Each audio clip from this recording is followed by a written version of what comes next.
Bonsoir à tous, on se retrouve dans ce nouveau numéro du Sky Eco, le magazine qui vous raconte les aventures économiques du territoire de Saint-Quentin en Yvelines. Et pour débuter cette nouvelle année, nous sommes chez Alltrix, une success story saint-quentinoise. En 2021, cette start-up a réalisé 170 millions d'euros de chiffre d'affaires. Et elle vient d'inaugurer son nouveau magasin basé à Coignières qui est juste derrière moi. Nous reviendrons sur la stratégie de cette entreprise créée en 2008. Et elle poursuit aujourd'hui son aventure en partenariat avec Decathlon ou encore Troc Vélo dans le vélo d'occasion. C'est au programme de ce 32e numéro du Sky Eco. Spécialisée dans la production de structures gonflables, la start-up Aircaptif a été rachetée par Michelin. Objectif, structurer cette société en hypercroissance. Avec 170 millions d'euros de chiffre d'affaires en 2021, Alltrix poursuit son ascension économique. Cette start-up du e-commerce du vélo va renforcer en 2022 son engagement dans l'économie circulaire. Enfin, direction le technocentre Renault de Guyancourt pour une rencontre avec Anthony Zamanifari. Il est pilote composant enjoliveur de roues. Implantée à Trappes, l'entreprise Aircaptif a été rachetée par le géant du pneumatique Michelin. La société saint-quentinoise créée en 2017 est spécialisée dans la production de structures gonflables. En 2020, elle a multiplié son chiffre d'affaires par 4 et aujourd'hui, elle poursuit son évolution avec le groupe Michelin. Les détails dans cette séquence décryptage.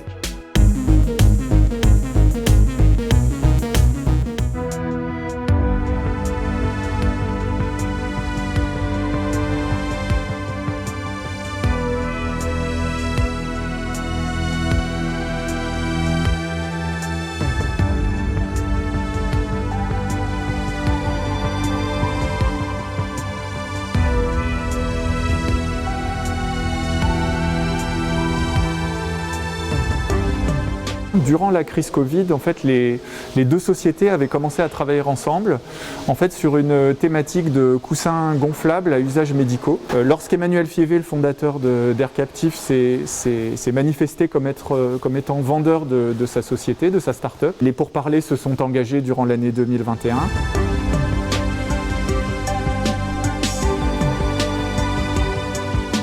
Le groupe Michelin va apporter à Aircaptif une capacité d'industrialisation. Le groupe Michelin a développé de l'innovation dans le domaine des composites flexibles par son expérience dans le pneumatique et va apporter cette compétence, en particulier dans les textiles techniques. Aircaptif apporte à Michelin un premier ancrage qui va permettre de croître et de réaliser davantage de chiffre d'affaires dans un domaine au-delà du pneumatique.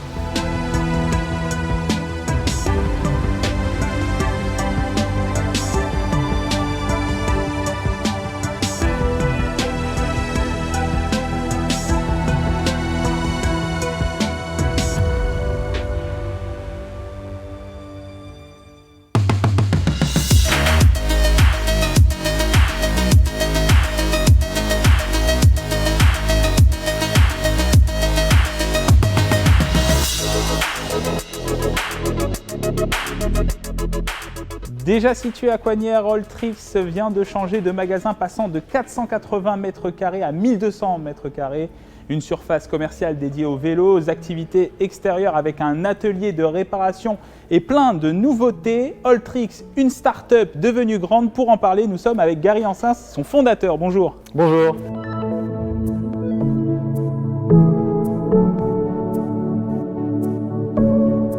Alors, quel bilan de l'année 2021 faites-vous ? Un beau bilan, c'est une année qu'on clôture proche des 30% de croissance. On a recruté environ 100 collaborateurs sur l'année et on a ouvert sur la fin d'année 3 nouveaux magasins, dont une refonte où nous sommes aujourd'hui. Du coup, vous avez aussi un partenariat que vous avez pu tester cette année avec Decathlon. Vous avez aussi racheté Troc Vélo, c'est ça hein ? Exactement. Donc Decathlon, alors effectivement, c'est notre partenaire actionnaire. On est très libre et autonome aux côtés du groupe. Troc Vélo en est un bel exemple, on a fait l'acquisition en février. Troc Vélo, c'est le leader du vélo dans l'occasion. Et donc c'est pour nous un réel projet parce qu'on a envie d'accélérer dans la partie circularité. Donc plutôt de le faire en partant de zéro, on a décidé de faire l'acquisition du leader en la matière. Comment ça s'est passé ? Qu'est-ce que vous a apporté ces deux partenariats ? Qu'est-ce qu'ils vous ont apporté ? Alors, Decathlon, c'était aux côtés d'un partenaire qui comprend notre métier, nos enjeux et qui nous soutient dans notre stratégie. Troc Vélo, c'est C'est une opportunité d'accélérer beaucoup plus vite et de racheter une marque qui est déjà très forte sur son segment avec une communauté, parce que c'est quasiment 1 million d'utilisateurs et plus de 60 000 annonces au quotidien présentes sur la plateforme. Et donc de pouvoir jouer sur ce qu'on fait depuis 13 ans, le neuf et la partie occasion, et créer donc cette circularité dont je parlais entre les deux. Vous en parliez, hein, vous avez 13 ans d'existence, vous avez été créé en 2008, vous l'avez créé. Comment ça a évolué tout ça ? Il y a 13 ans, j'étais seul dans un garage et aujourd'hui, j'ai la chance d'être aux côtés d'un peu plus de 300 collaborateurs créatifs, géniaux, passionnés. Et donc, ça nous a amené en 2021 à clôturer l'année un peu au-dessus des 170 millions d'euros de volume d'affaires. L'aventure entrepreneuriale a commencé sur le digital. Aujourd'hui, vous investissez dans des magasins réels, disons, voilà, du concret, du présentiel. Vous agrandissez même certains magasins en présentiel. Vous êtes un peu à contre-courant de ce qui se passe aujourd'hui, en fait, à travers la crise sanitaire. Oui, c'est vrai. Alors, c'est un projet qui est piloté depuis quelques années, qu'on appelle Omnicanal chez nous. L'enjeu, c'est de pouvoir être présent sur les différents formats existants au contact de nos utilisateurs. Effectivement, depuis 1 an ou 2, on est en décalage parce que le monde du retail physique a plutôt tendance à se digitaliser pour faire face, malheureusement, aux vagues qu'on connaît sur les contextes sanitaires. Nous, on part à l'inverse. On a besoin de contacts, on a besoin de monter nos produits, on a besoin de mettre à disposition du service en local. Et donc dans cette logique-là, parce qu'on est déjà plutôt musclé sur la partie digitale, c'est de venir aux 4 coins de la France mailler une présence à travers des magasins qui font 300 à 1200 mètres carrés comme celui où nous sommes. Quelle est la part aujourd'hui de votre chiffre d'affaires sur le digital et sur le présentiel Dans les grandes masses, c'est 5% côté retail physique et 95% encore en ligne. Et du coup, quel est l'objectif à travers cette stratégie que vous venez de décrire ? L'objectif, c'est de toujours contenter l'utilisateur et d'augmenter l'expérience client. Donc, je peux avoir acheté un produit en ligne, mais j'ai besoin d'un entretien en local. Je peux avoir besoin d'un conseil pour me décider, donc je vais peut-être aller le chercher en local. J'ai besoin d'être ajusté sur ma posture, d'avoir des capteurs, on appelle ça une étude posturale, ou d'étudier ma foulée pour savoir quel est le produit qui correspond le mieux en vélo ou en running à mon utilisation. Je vais l'avoir en local, ça va être plus simple aussi. C'est une possibilité pour nous de créer de la communauté en local, des activations pour partager avec nos utilisateurs. Et donc en quelques chiffres, c'est quoi l'ambition ? Là on a 6 magasins, on en aura 8 si on se reparle en milieu d'année et probablement 15 d'ici 4-5 ans. Alors justement, parlons de cette année 2022. Quelles vont être les grandes dates de cette année 2022 pour Alltrix ? Alors les grandes dates, c'est effectivement cette acquisition de Truckvélo qui est encore assez récente. On va fêter les 1 an dans 1 mois. On vient de sortir la nouvelle version du site là, qu'on a besoin encore d'étoffer. Donc c'est une grosse accélération sur la partie occasion. C'est, je pense, un moment de respiration aussi sur la partie retail pour monter en puissance sur nos différents magasins. Et puis ça sera aussi l'année de l'international, parce que pour Alltrix, l'international c'est un peu plus de 20%. Mais on veut augmenter cette part-là. On est présent en Allemagne, en Espagne, en Italie et on a besoin de rendre la marque Alltrix plus visible à l'échelle européenne. Bien, c'est tout ce qu'on vous souhaite, Gary Hansen. Merci beaucoup. Merci à vous de nous avoir reçus ici et on va tout de suite rejoindre Sébastien Chartier, le responsable de cette boutique, pour découvrir ce nouveau magasin, un concept magasin parce qu'on voit que c'est assez particulier et voir que Alltrix est en train de changer de plateau, comme on dit. On espère.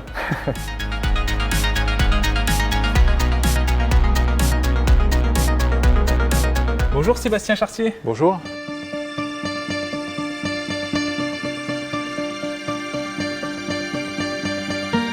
Nouvelle boutique, plus grande que le dernier magasin à Coignères, avec de nombreuses nouveautés. Tout à fait. Donc aujourd'hui, on a triplé la surface du magasin pour pouvoir donner un peu plus d'espace à chaque univers. Donc aujourd'hui, on a dessiné un peu tous les univers dans le magasin. On a rajouté aussi des univers qu'on travaillait très bien sur le site et que je ne pouvais malheureusement plus travailler en physique, notamment le running et l'outdoor. C'est une part importante ça du marché chez Alltrix ? Aujourd'hui, ouais, ça reste une très grosse part de marché et c'est aussi une activité complémentaire du cycliste. D'accord, parce qu'il y a des personnes qui font du vélo mais aussi du running, qui vont faire du trail. Tout à fait, il y a les gens qui font du triathlon, donc là ils font les disciplines. Il y a des gens aussi qui font, l'outdoor avait un rapport avec tout ce qui est sport extérieur, voyage à vélo, etc. Donc aujourd'hui, entre le gravel, le VTT, toute la part montagne, ça a du sens. Puis il y a une partie aussi, alors nouvelle, non, parce que vous faites ça depuis mai 2021, je crois, une partie Second Life, c'est l'économie circulaire d'Alltrix. Hein. Tout à fait. Donc aujourd'hui, maintenant qu'on a beaucoup plus de place, on peut se permettre de reprendre beaucoup plus de vélos sur place. Donc, c'est quoi Second Life juste pour donc du coup, aujourd'hui, on rachète les vélos des clients, tous les vélos anciens ou même les gens qui veulent s'en séparer, partir sur autre chose. Donc aujourd'hui, le client vient avec son vélo, on fait une estimation, on fait les réparations s'il y a lieu d'en avoir et derrière, on lui rachète son vélo. Il peut repartir sur un vélo neuf ou alors on peut lui racheter tout simplement son vélo et derrière on le repropose à la vente avec une garantie supplémentaire. Et c'est ce qu'on voit ici en fait, c'est ça, c'est ces vélos-là. Alors il y a de tout, hein. Il y a du vélo électrique je suppose, il y a du VTT, il y a du vélo de route. On reprend tout type de vélo, que ce soit du vélo enfant au vélo adulte, de route, VTT, tout type de vélo est bienvenu.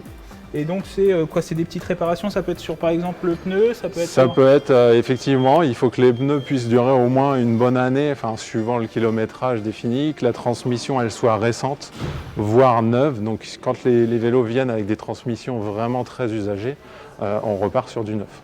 Alors combien de personnes ont été embauchées suite à l'ouverture de ce magasin fin décembre, c'est ça hein? Oui c'est ça, oui, on a ouvert depuis mi-décembre. Donc on a embauché 2 personnes supplémentaires et on a une prévision d'embaucher encore 2 autres personnes cette année.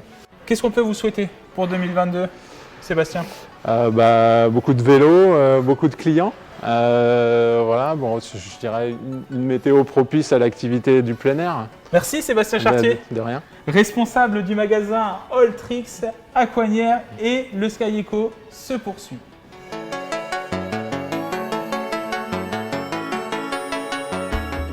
Ils sont 11 000 salariés à travailler au quotidien au Technocentre Renault de Guyancourt. De multiples activités autour de la recherche et développement et de l'ingénierie autour des véhicules.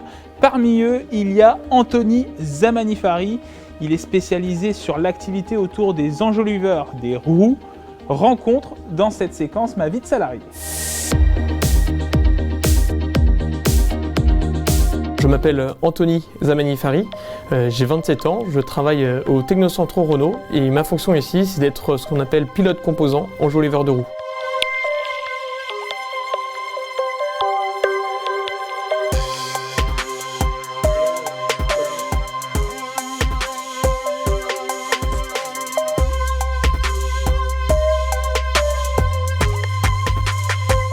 Mon activité au quotidien consiste à être garant des règles techniques métiers. Je suis responsable technique des enjoliveurs de roues. Mon but, c'est que le client soit au maximum satisfait. Mon objectif est de permettre au design de concevoir l'enjoliveur le plus beau possible et qui réponde à nos règles techniques côté nous en ingénierie. À partir du moment où Renault va se demander sur quel sera l'enjoliveur de demain, du véhicule de demain, et c'est là où moi je vais devoir souvent intervenir pour donner mes préconisations techniques. Personnellement, j'interviens beaucoup en France avec l'équipe en local, mais on est en support de toutes les équipes monde qu'on peut avoir, que ce soit au Brésil, en Roumanie, en Inde, en Corée. Je suis content de venir travailler ici chez Renault parce que je pense que c'est lié à ma pièce et à ma fonction. Quand je fais un enjoliveur, j'ai un lien particulier avec le client parce que si je fais un enjoliveur qui au final est beau tout simplement, je sais que le client peut être content.